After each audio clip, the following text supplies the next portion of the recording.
생명은 신비롭습니다. 아마 애완용 개를 키워보신 분들은 몇 년 동안 같이 이렇게 같이 개를 키워놓으면 가만히 보고 있으면 나쁜 생각 못해요. 아무리 복날이 되고 이렇게 해도 절대로 그 생각 못합니다. 이게 신비로워요. 저도 첫 딸과의 만남이 굉장히 신비로웠는데 중환자실에 탁 누워있는데 보니까 신비롭더라고요. 의학적으로 어떻고 또 생존율이 어떻고 고생할 거 그런 거 의사들이 말해줬지만 아무 상관이 없었어요. 무조건 살려야 된다. 그 생각밖에 사실은 없었죠. 과학적으로 의학적으로 설명할 필요가 없어요. 이게 엄청난 힘이었죠. 생명의 힘. 이게 엄청난 삶의 변화를 가져왔습니다. 우리 인생에는 인간이 이해하거나 풀 수 없는 수많은 신비들이 있고 비밀들이 있습니다. 죽음의 문제가 간단합니까? 사랑에 대한 이것이 얼마나 비밀이 많습니까? 사랑을 그렇게 노래하는데 사랑이 없어요. 사랑을 정의를 못해요. 지금도. 아름다움과 생명과 근원에 대한 그 수많은 질문들을 하고 있지만은 그냥 답이 없는 상태에서 그냥 주어진 대로 살아가고 있습니다. 모든 철학과 사상들은 이것을 설명하려고 하는 것이죠. 이 헬라 철학이라고 하는 것은 인생과 세상에 대한 이 엄청난 고민에서 나온 겁니다. 그리고 이성과 추론과 경험을 통해서 인생의 그 난제들, 숙제들을 풀려고 하는 그 시도였습니다. 우리나라는 그때 나라도 안 생겼는데 그때 벌써 이런 고민들을 했던 것이죠. 이 사람들이 이런 문제를 풀려고 했던 것은 생명의 신비에 압도되기 위한 그것도 있겠지만은 아무래도 자기가 좀 변화가 되고 또 삶의 그 질적인 변화를 모색했던 아주 삶에 대한 아주 진지한 고민들이었다는 것을 우리는 말씀을 통해서 알 수가 있어요. 그래서 우리는 철학이니까 그냥 사람들이 생각한 거다. 그게 아니에요.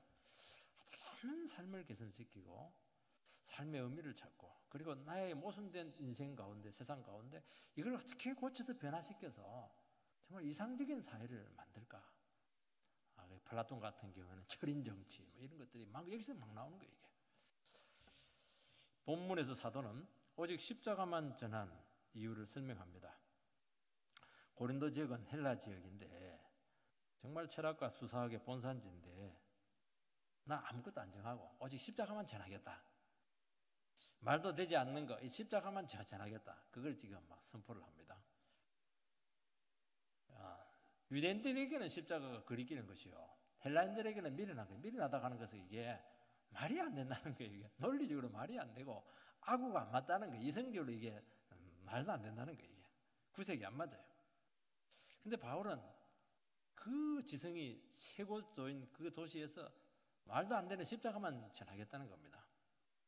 왜냐하면 이게 이해의 문제가 아니고 이게 인생의 해답이고 이것만이 삶의 변화와 회복을 가져온다는 것을 이 사람은 믿었기 때문이죠. 그래서 그들이 그렇게 찾고 싶어 했던 인생의 비밀들을 단순하게 전가합니다. 늘 진리는 평범하잖아요. 답은 간단합니다. 받아들이기만 하면 되는데 고민할 필요가 없는 거예요. 받아들이고 믿기만 하면 다 풀리다. 그리고 인생이 바뀐다. 그 전 인류가 찾지 못했던 그 위대한 변화들이 여기서 오게 되었다는 거니까 얼마나 사실은 이 복음이라고 하는 것이 그 지성이 뛰어난 헬라사의 충격이었겠습니까?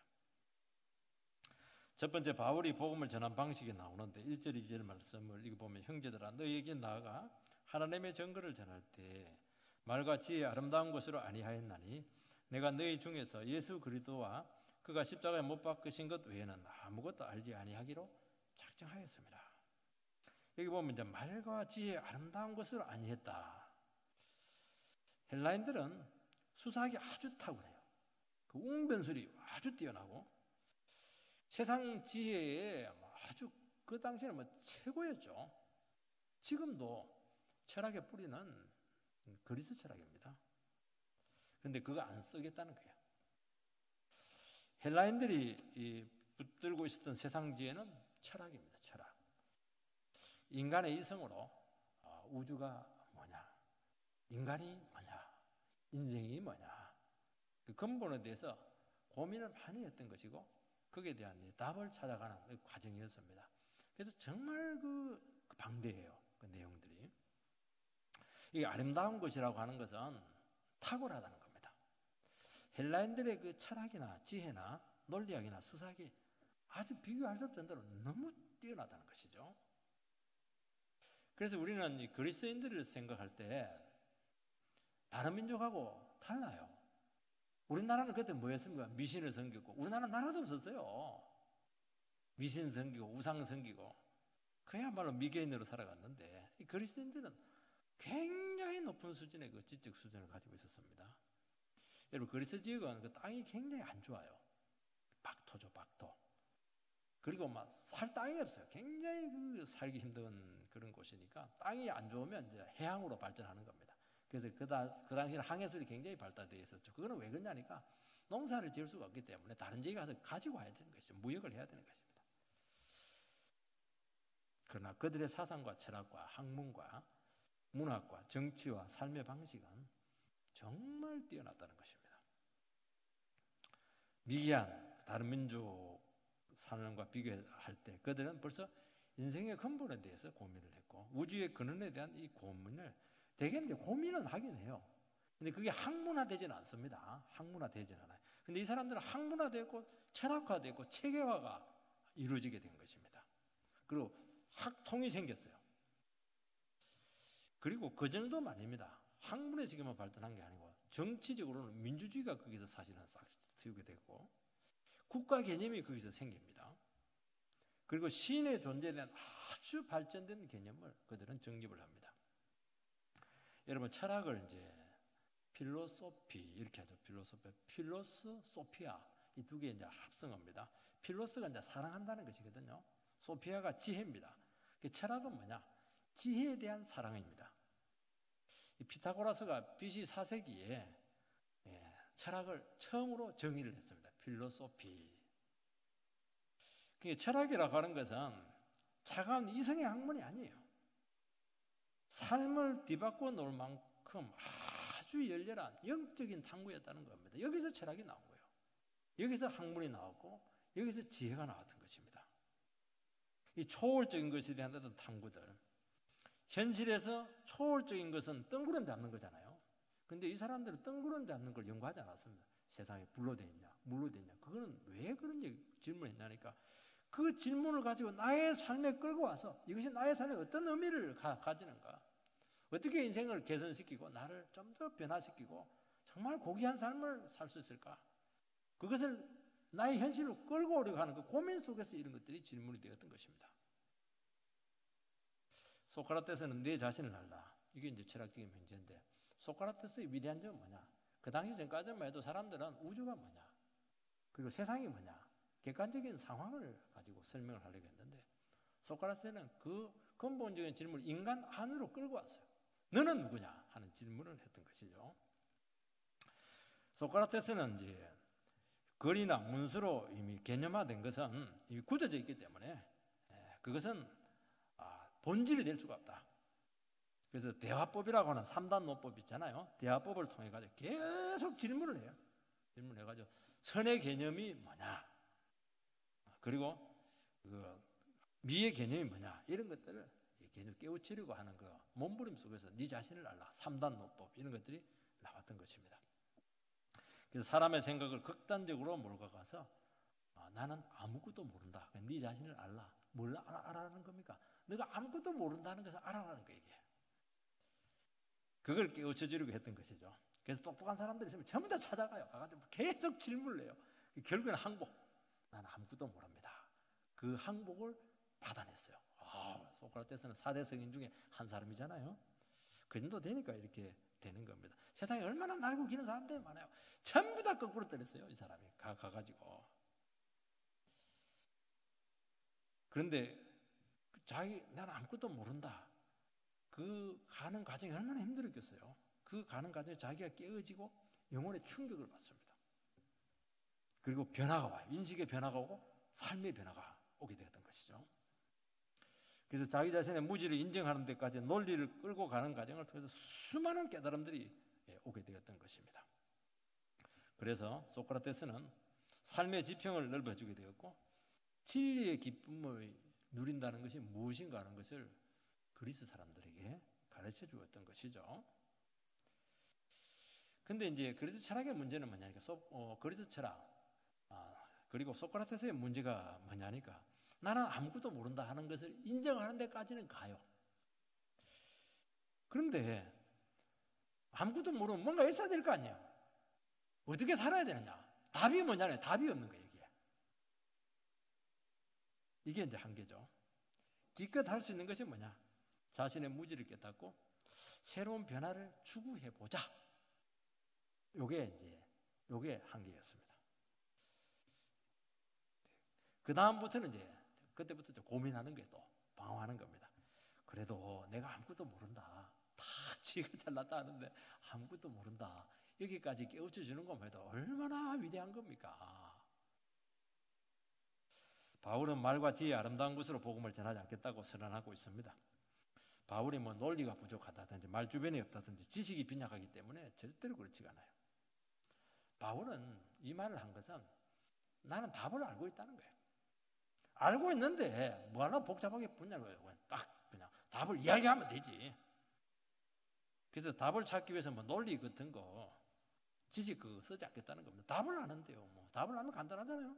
모르니까 막 구도자가 되고 막 그냥 돌아다니고 이렇게 하죠. 그래서 바울은 십자가에 못 박힌 것 외에는 아무것도 알지 않기로 작정을 했다 그렇게 말합니다. 왜냐하니까 그리스 사람도 자꾸 논쟁을 하자는 거예요. 너 그 복음이라는 걸 알고 있는데 그걸 우리를 한번 논쟁해 보자는 거예요. 논쟁해갖고 안 되는 거예요. 논쟁해갖고 안 돼요. 복잡해져요. 그리고 그렇게 하면서 복음의 핵심인 십자가가 굉장히 희석되는 겁니다. 여러분 신앙 문제를 가지고 불신자와 논쟁하면 안 됩니다. 그냥 복음을 가르쳐줘야 돼요. 선포해야 되는 겁니다. 왜냐하면 하나님을 인정하는 사람과 하나님을 인정하지 않는 사람은 기본 전제가 이미 다르기 때문에 아무리 이야기를 해도 평전이에요. 결론이 없어요. 논쟁할 필요 없어요. 그냥 선포해서 받아들이면 감사한 거지 안 받아들이면 막 끝나는 거예요. 뭐 하면 돕니다. 바울이 착각을 해가지고 고린도 전에 있었던 그 아테네에서 수사학을 썼어요. 논쟁을 써가지고 막 거기서 대실패를 합니다. 그리고 나서 난 절대로 이제 그거 안 쓰겠다. 오직 십자가의 도만 내가 선포하겠다. 그 작정을 했다. 그렇게 말하고 있는 것입니다. 바울은 그들의 말과 지혜의 탁월함, 그들이 얼마나 진리를 사랑하려고 하는가 그 심정을 진실로 인정을 해주고 있습니다. 그러나 아직 너희들은 인생의 답을 못 찾았다. 그렇게 말하고 있습니다. 해답이 되는 십자가만 전거를 했습니다. 못 찾았으면 어떻게 했는가? 막 기가 따갑도록 막 십자가 뭐 그 얘기만 하면 돼요. 뭐 그거 듣고 필이 꽂히면 되는 것이고 안 꽂히면 뭐 어쩔 수 없죠. 계속 헤매야죠. 예수 복음 이것만 막 얘기하면 돼요. 안 믿으면 뭐 지옥 가는 거고 자기 인생은 자기 책임지는 거죠. 뜨끔해가지고 맞아 내가 죄인이고 예수 십자가밖에 없어. 그러면 사는 거죠. 설명이 안 되는 거예요. 그래서 바울은 자기 지식, 사상, 철학, 수사 안 씁니다. 목사들이요. 세상 지식 쓰고 싶은 마음이 너무 많아요. 그럼 막 쏠깃해요. 타임지 읽고 막 뉴스위크 읽고 막 그냥 책만 읽고 그러면 굉장히 좋아할 것 같죠. 조심해야 됩니다. 그거. 예수님이 육신을 입고 오시고 십자가에 못 박혀 죽으시고 부활하심 그것이 그게 다예요. 다른 거 필요 없어요. 그게 모든 인생의 해법이 여기에 다 들어있다. 그 말을 하고 있습니다. 인생이 들어있고 우주가 들어있고 신이 들어있고 아름다움이 들어있고 선이 있고 사랑이 있고 죽음에 대한 모든 인생들이 가지고 있는 모든 질문들에 대한 모든 답이 여기 안에 있다. 어떻게 감히 그런 얘기를 할 수가 있겠어요? 이런 말을 했다는 자체가 복음이 위대한 겁니다. 이런 말을 못해요. 알아보자 그렇게 하지. 어떻게 그런 말을 할 수 있겠습니까? 헬라인들은 사랑을 세 가지로 분류하잖아요. 에로스, 필로스, 아가페. 얼마나 뛰어납니까 여러분들. 어떻게 사랑을 이렇게 세 가지로 딱 분류해냅니까? 천재예요 천재 이거는. 그들이 한 가지를 몰랐어요. 이들이 얼마나 사랑에 대해서 고민했겠습니까? 이 세 가지를 분류해냈으니까 이 차이를. 근데 끝까지 몰랐던 것은 십자가 사랑이었습니다. 진정한 사랑은 오직 십자가 사랑을 통해서만 온다. 다른 것은 아류다, 그림자다. 부모의 사랑도 십자가 사랑이 그냥 아류라는 거예요. 이거는 아가페가 최고인데 아가페도 인간적인 사랑이고 그것도 아류라는 거예요. 예수님의 사랑을 조금 닮은 흔적을 냈다. 수준이 확 차이가 나는 거예요. 뿌리는 십자가 사랑이다. 십자가 사랑하면 다른 건 문제가 안 된다는 거예요. 이게 나를 죽여서 죄인을 살리는 그 사랑만이 진정한 인생의 변화를 가지고 온다. 얼마나 단순하고 명쾌합니까? 세계 나눌 필요가 없는 거예요. 그냥 여러분, 유대인만큼 바르게 살기 위해서, 하나님 뜻대로 살기 위해서 큰 몸부림친 민족이 어디 있어? 할례를 해가지고 제사를 하죠. 그 율법을 지켰죠. 여러분, 유대인 무시하지 마세요. 여러분, 발초도 못 따라가요. 유대인들 그 11조 깨소금까지 분리해서 11조 바치는 거. 우리는 뭐 어이구 비난하고 그렇게 하지만요, 우린 심심하면 떼먹어버리 이렇게 하는데 달라요. 이 사람들은. 그들은 구약 성경으로 하나님의 뜻과 자기 자신의 삶의 의미를 찾으려고 했는데 끝까지 못 찾았어요. 왜요? 육신을 입고 오신 주님을 거기서 발견을 해내지를 못해요. 그분이 실제로 왔는데도 불구하고 그분을 인정하지 않고 의지하지 않았던 것이죠. 결국 이 문제라는 거예요. 이 문제에서 안 됐다는 거예요. 이 문제에서. 바울은 에베소서에서 복음을 비밀의 경륜이다 그렇게 말씀을 하고 있습니다. 복음의 비밀이 바울 자신을 통해서 하나님께서 계시로 주었다고 그렇게 말씀을 하고 있습니다. 하나님의 구원과 그 방식의 모든 체계가, 전모가 바울 자신에게 주님께서는 계시로 주었다는 것입니다. 드러나게 되었다는 것이죠. 계시는 드러나는 거니까. 그래서 비밀이라고 하는 것을 뭐라고 하냐니까 헬라어로 무스테리온 이런 뜻을 가지고 있는데, 이 무스테리온 하는 이게 자체가 헬라 철학에서 나온 거예요. 헬라인들은 이 신을 경험을 합니다. 초월적인 세계를 경험을 하려고 많은 시도를 했어요. 여러분, 신전이 파르테논 신전들 엄청나잖아요. 그게 미술품으로 만든 게 아니에요. 거기서 신을 경험하기 위해서 그들이 그 신전을 만든 거예요. 그게 체계화된 자기 자신의 신관, 철학, 신화를 정립한 후에 그 신전 안에 들어가가지고 종교 의식을 재현을 합니다. 근데 이것을 이제 언제 하냐? 낮에 안 하고 밤에 합니다. 그리고 다 안 들어가고 일부 사람만 딱 들어가요. 거기서 이제 어떤 재현을 하게 되는데, 거행을 하게 되는데, 그 안에서 무슨 일이 나는지 밖에 있는 사람은 몰라요. 그래서 무스테리온, 비밀이다 그렇게 말하는 것입니다. 이 절차에 따라서, 식순에 따라서 척척 이렇게 신에게 가까이 다가가게 되는데, 이때 엄청난 흥분이 일어나게 되었고, 그래서 엄청난 두려움들이 엄습을 합니다. 그리고 정신적인 고뇌가 막 겹쳐지게 되면서 거기서 엄청난 특별한 세계가 경험이 되었던 것입니다. 그런데 그걸 통해서 삶의 변화가 그들에게 왔던 것이죠. 그래서 우리식으로 말하면 이것은 개인 영성 수련이다. 그와 똑같은 겁니다. 그것을 체계화시켜 놓은 것이 이 그리스 철학이라는 것을 알 수가 있고, 거기서 무스테리오, 비밀이다 하는 것이 개념이 나왔습니다. 바울은 헬라의 신비주의를 철저히 배격을 합니다. 바울이 말하는 신비는 뭐냐? 하나님의 작정과 구원 계획이 그 아들 예수 그리스도를 통해서 역사 가운데 객관적으로 드러나고 선포되었다는 것입니다. 이게 비밀이에요. 이게 비밀. 그래서 자기 자신이 전한 복음을 2장 1절에 보면, 형제들아 내가 너희에게 나아가 하나님의 증거를 전할 때, 이 증거가 무스테리온이에요. 밑에 주석을 보면 비밀 이렇게 되겠습니다. 이 똑같은 말이에요. 신비적인 어떤 체험이 아니고 하나님의 구원 계획이 구체적으로 드러난 것이고, 그 구원이 성취가 돼서 전부가 드러나게 되었다. 그런 의미에서 비밀이라는 거예요. 무스테리온. 이것이 비밀인 이유는, 이것은 사람들이 못 보는 데서 은밀하게 이루어졌다 그런 개념이 아니고, 인간의 머리에서 나온 것이 아니고, 이것은 철저히 하나님의 지혜에서 나왔기 때문입니다. 그래서 하나님의 지혜는 인간이 아무리 피조물인 인간이 아무리 노력하고 연구하고 유학하고 수도를 닦고 이렇게 해도 절대로 모른다는 거예요. 그리 하지 말라는 게 그렇게 하지 말고 하나님께서 가르쳐 줘야 된다는 겁니다. 배우라는 거예요. 말씀을 들으라는 겁니다.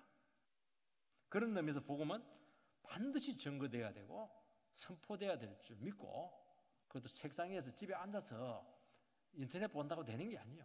예배로 모여서 하나님의 경외감 가운데 선포되게 될 때 하나님께서 그 공동체 가운데 그 비밀이 열리는 역사가 일어나게 될 줄 믿습니다. 교회는 뭐냐? 하나님의 비밀에 막 단지예요. 비밀이 막 여기 꽉 차 있는 겁니다. 여기서 모든 인생의 비밀들이 다 풀리는 거예요. 집에 혼자 아무리 죽지고 막 고민해봐도 아무것도 안 나와요. 두 번째는 두렵고 떨렸던 이유가 나옵니다. 3절 말씀을 입으면 내가 너희 가운데 거할 때 약하고 두려워하고 심히 떨었노라.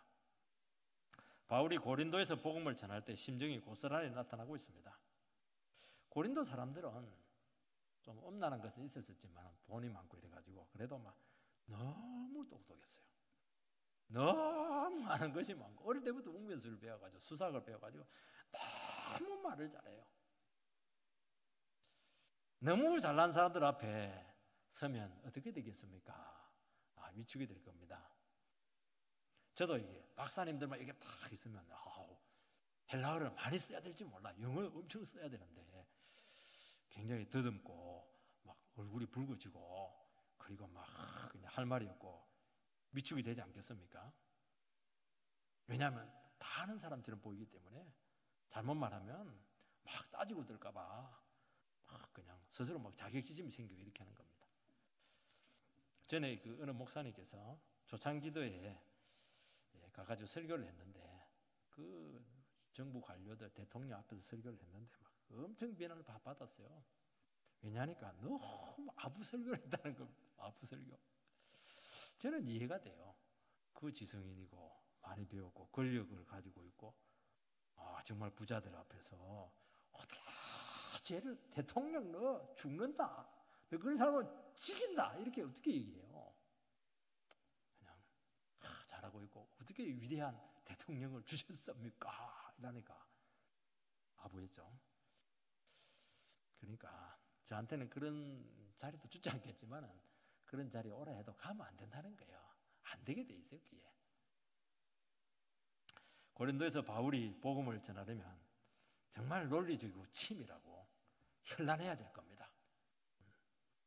그런데 이스라엘에 있는 그 작은 나라에 그 빈촌 깡통 갈릴리 출신의 어느 청년에 대한 이야기. 어떤 가수 보니까 어느 그 무슨 이야기 대구에 있는 그 가수 누구 죽은 가수인데 그 제목과 비슷해요. 그거. 이 소리를 하면 정신 이상자 소리밖에 되지 않잖아요. 얼마나 현란한 사람이 많고 얼마나 탁월한 지혜가 많은데 아니 갈릴리에 있는 그 어느 청년의 33살에 죽었다네 또 그리고 3일 만에 살아났다네 그 말도 안 되는 소리를 지금 하고 있는 거예요. 정신 이상하지 않겠습니까? 배울 것도 없고 새로운 것도 없고 말도 안 되고 학문적이지도 않고 체계도 없고 얘기하고 있는 겁니다. 이거 말하려니까 이게 도대체 말이 안 떨어져요. 이게 말이 조리가 안 돼가지고 그렇게 담대한 사도가 약하고 두려워하고 심히 떨었다고 하니까 얼마나 위축이 되었겠냐 하는 거예요. 바울 사도가 뭐가 무섭겠습니까? 무수한 사람이었거든요. 근데 여기서 뭐 굉장히 떨었다는 거예요. 이게. 너무 위축이 되어서 힘들었다는 겁니다. 그러나 다시 사도는 얘기합니다. 그래도 나는 복음만 전하겠다. 그 얘기하고 있는 겁니다. 왜냐하면 능력이 약한 데서 나온다는 것입니다. 말도 되지도 않을 것처럼 보이는 이 복음을 통해서 온전한 지혜가 온다는 것입니다. 내 자신의 지식과 힘과 능력을 절대로 과시하려고 하지 않았다는 것입니다. 얼마나 무력했겠습니까? 얼마나 위축되었겠습니까? 그러나 거기서 복음은 권세 있게 증거되더라는 것이죠. 사도는 연약과 고난이 수치스럽거나 결점이거나 하나님의 영광이 가려지게 하는 것이 절대로 아니라는 것이죠. 여기서 하나님의 능력이 나타나게 되었고, 여기서 하나님의 일하심이 경험이 되게 되었고, 여기서 하나님의 영광이 나타났다. 복음이 위대하게 선포되었다. 그 얘기하고 있는 겁니다. 미사역을 쓸 필요 없어요. 현란하게 할 필요가 없어요. 복음을 그대로 전가하면 된다는 거예요. 복음이라고 하는 것은 인간의 연약으로 말미암아서 하나님의 영광이 드러나는 방식인 것입니다. 여러분, 설교자는 항상 사도와 같은 심정에 빠질 때가 많아요. 설교를 하려고 하면은 항상 설교하지 말아야 될 상태에 있다는 걸 알게 돼. 나도 설교를 못 하겠고 청중도 설교를 지금 받아들이기 힘들어요. 자기 자신의 설교로 아무것도 할 수 없고 한 영혼도 구원할 수 없다는 것을 압니다. 늘 실존적인 위기가 있는 거예요, 이게. 그리고 나도 죄인이기 때문에 어떻게 설교를 할 수가 있겠습니까? 설교를 열심히 준비할 때 은혜가 돼요. 은혜가 되는데 하룻밤 자고 나서 다시 한번 읽어보면은 이게 은혜가 안 돼요. 너무 빈약해요, 이게. 이거 가지고 설교하면 무슨 일이 일어날 것인가 확신이 안 되는 거예요, 이게. 그러니까 설교 끝날 때까지 주님을 의지할 수밖에 없고, 오늘처럼 마이크가 또 왔다 갔다 이러면 더 주님을 의지해야 돼. 이거 무슨 일이 날지 몰라요. 이게. 이 주의 역사의 일에는 마귀가 역사를 많이 가지고 참 힘들어요. 주님은 이런 방식을 사용하기를 기뻐하십니다. 인간의 능력과 지혜는 한 영혼도 구원할 수가 없어요. 인간의 능력과 지혜나 가진 것이 아무것도 아닌 것이 될 때, 그때 구원이 임하게 될 줄 믿습니다. 내가 너무 자신감이 많아. 내가 너무 자랑할 게 많아. 들어보세요. 들을 게 한 개도 없어요. 근데 두렵고 떨리면 주님 앞에 무릎 꿇게 하고 그냥 막 서지 말아야 될 인간이 서가지고 또 하는구나. 하나님 용서해 주십시오. 제 입술을 주장해 달라고. 그 심정으로 서지 않으면 정말 영혼을 어떻게 인간을 변화시킬 수 있는 그 위대한 말씀이 나올 수가 있겠습니까? 오늘 강단이 너무 화려해요. 너무 설교자가 자신감이 넘치고 있습니다. 하나님의 말씀을 전하기보다는 자기 자신의 철학을 전하고 있고 인간의 지혜를 자랑하고 있고 세상의 축복을 전하기 때문이죠. 그러니까 신바람이 나고 아멘이 막 터져 나와요. 구원은 없습니다. 만본을 숭배하게 하고 세상 이야기 막 하고 돈 버는 이야기 막 하고 요즘은 거기서 더 나가가지고 우스갯소리 하면 너무 좋아해요. 여러분 강단에서 우스갯소리 하면요 그 텔레비에 나온 코미디하고는 비교가 안 돼요. 아주 좀 깊이 있는 것 같은데 재밌으니까 막 일석이조죠. 막 사람 막 좋아 죽습니다. 성공한 사람 유명인들을 막 세우는 거예요. 여러분 강단은 화려하면 안 돼요. 강단은 초라해질 필요가 있습니다. 이스라엘 백성들이 구약 시대에 제사 드릴 때 어디에 섰습니까? 제단에서 하는 거예요. 제단에서 막 식칼 가지고 막 그냥 목 잘라버리고 막 칼자 내장 끄집어내고 말이죠. 피 흘리고 말이지. 처절한 곳이 그게 제단이에요. 제단에서 설교한다 해놓고는 막 너무 우아하게 하는 거예요. 지금 피가 터져야 되는데 말이죠. 요즘 강단이 막 쇼를 하는 공연 무대로 지금 바뀌고 있습니다. 회중들에게 행복감을 주고 즐거움을 선사하고 있는데 연출을 합니다. 여러분 기억해야 됩니다. 성령님은 연출하는데 절대로 배우러 오지 않습니다. 성령님은 광고 듣고 인간의 지식만 번뜩이고 있다는 것이죠.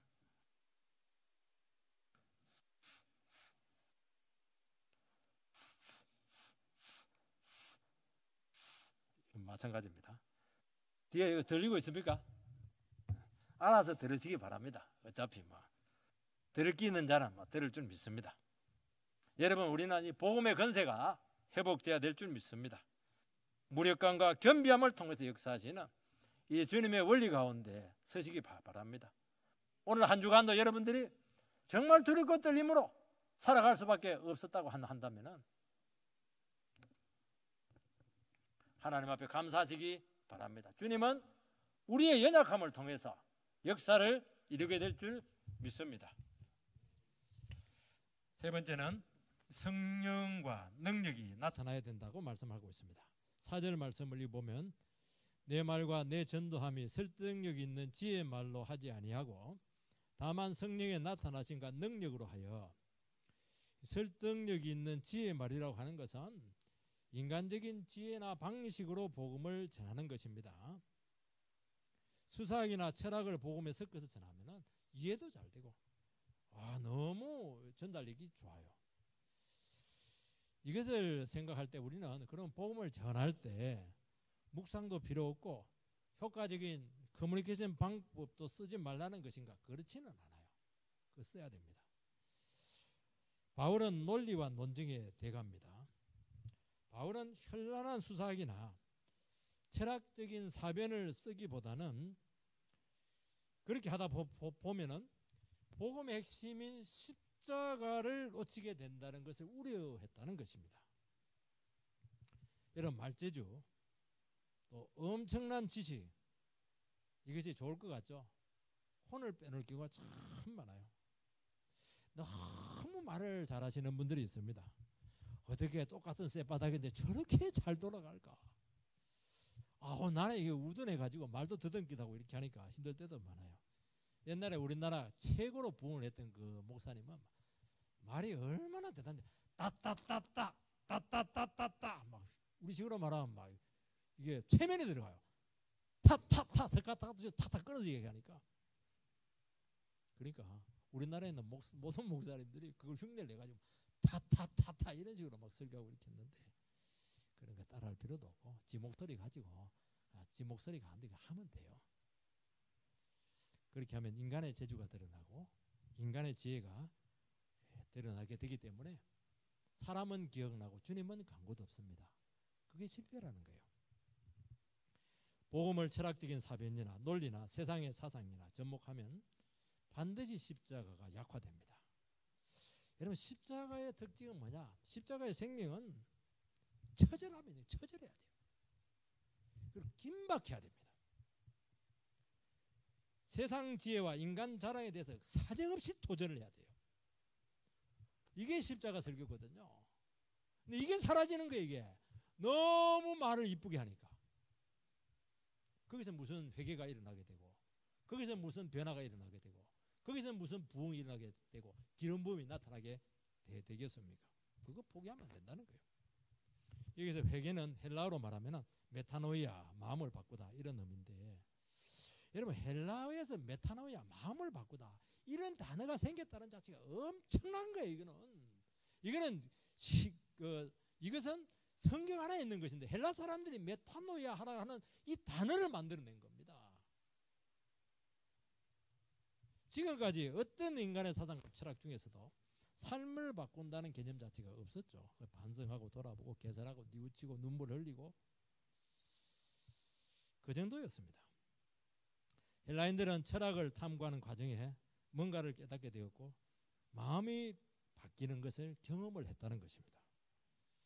이것이 기독교적인 회개는 아니죠. 기독교적인 회개는 뭐냐? 철저한 문항과 겸비, 부패성을 깨닫고 오직 십자가만 붙드는 거예요. 헬라 철학은 바로 이 부분, 믿음 부분이 빠진 거예요. 무엇을 믿어야 하는가 하는 것에 대한 고민이 없었고 그것을 몰랐다는 것입니다. 결국에는 자기 본성에서 나온 것이고 자기 이성을 믿었다는 것이죠. 자기를 믿은 거예요. 기독교는 자기를 믿으면 안 돼요. 기독교는 철저히 자기를 버려야 돼요. 예수를 믿어야 되는 겁니다. 헬라인들은 조금 변화가 있었을지 모르겠지만 다시 돌아가요. 왜 돌아갑니까? 자기를 붙들어주는 강력한 능력의 주인 대신 예수를 붙잡지 못했기 때문에 실패하는 거예요. 이게 인간의 사상은 듣기 좋고 배우는 것은 많아도 근본적인 변화는 없다는 것입니다. 십자가 복음은 인간의 모든 공로와 노력을 부정합니다. 인간적인 요소가 개입되는 순간 복음의 철저성이 무너지게 될 것입니다. 자유주의 사상이 뭐냐? 자유주의 사상이라고 하는 것은 인간이 이해되도록 복음을 만들자는 거예요. 그래서 성경에 인간이 이해되도록 이성을 쓴다는 것입니다. 이해가 안 되는 것은 버리는 거예요. 교회가 다 죽어버렸습니다. 그래서 복음은 이해 종교가 아니에요. 복음은 선포되어야 되고 그 선포된 그 말씀, 예배 가운데 선포된 그 말씀에 대해서 무조건 순종으로 나타나야 되는 것이다. 그때 역사가 나타나고 변화가 있다 하는 것을 말씀하고 있는 것입니다. 주님의 십자가는 갑자기 생긴 것이 아니에요. 하나님께서 인간을 구원하려고 하다 안 되다 보니까 철학도 주고 율법도 주고 하다 안 되다 보니까 어쩔 수 없어서 그 귀한 아들을 보내서 주겠다. 그게 아니에요. 그게. 하나님은 구원하려고 창세전에 이 방법을 작정을 했습니다. 이 말은 이 구원 방식 외에 다른 방식은 없다는 것입니다. 다른 방식이 있었으면 절대로 아들을 죽이지 않아요. 이 방식 외에 다른 것을 섞거나 의미를 더하거나 절대로 빼지 말라는 것입니다. 그 얘기하는 거예요. 지금 너무 많이 섞고 있는 거예요. 이게 인본주의를. 5절 말씀을 보면 너희 믿음이 사람의 지에 있지 아니하고 다만 하나님의 능력에 있게 하려 하였노라. 우리의 믿음이 사람의 지혜가 아니라 하나님의 능력에 있다는 것입니다. 믿음이라고 하는 것은 우리 것이 아닙니다. 내가 똑똑하고 내가 연구하고 노력했기 때문에 내가 믿어주었기 때문에 구원을 받았다. 그것도 틀립니다. 믿음은 구원과 능력을 우리의 것이 되게 하는 수단이요, 도구요, 통로라는 것이죠. 수원지에 있는 물을 우리 가정까지 끌고 와서 틀으면 물이 나와요. 그러니까 그 관이 뭐냐? 믿음이에요. 그 관도 우리가 심은 것이 아니고 하나님께서 관을 주셔야 돼요. 믿게 해 주셔야 되는 것입니다.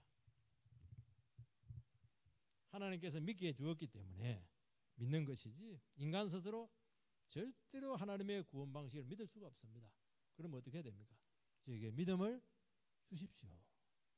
하나님의 말씀을 믿게 하여 주십시오. 그러면 선물로 여러분에게 믿음이 수여되게 될 것입니다. 여러분 물에 빠져 가고 있는데 어떻게 해야 됩니까? 내가 아무리 그냥 아니죠. 구조자가 와서 일방적으로 머리를 잡고 끄집어내야 되는 것입니다. 그게 구원인 줄 믿습니다. 오늘 우리 시간 이 처절한 십자가의 복음으로 돌아가게 되기를 바랍니다. 신앙은 우아하게 믿는 게 아니에요. 피가 터져야 되고 가슴이 갈려야 되고 처절히 내 인생 밑바닥에서부터 거기서 살아서 남아야 되는 것이 이게 복음이에요. 왜 이렇게 고상하게 믿으려고 그렇게 합니까? 그거 다 버리고 하나님 앞에 다시 한 번 더 우리가 더 낮아져서 철저히 우리가 부인되는 그런 십자가 복음으로 돌아오게 되기를 주의 이름으로 축원드립니다.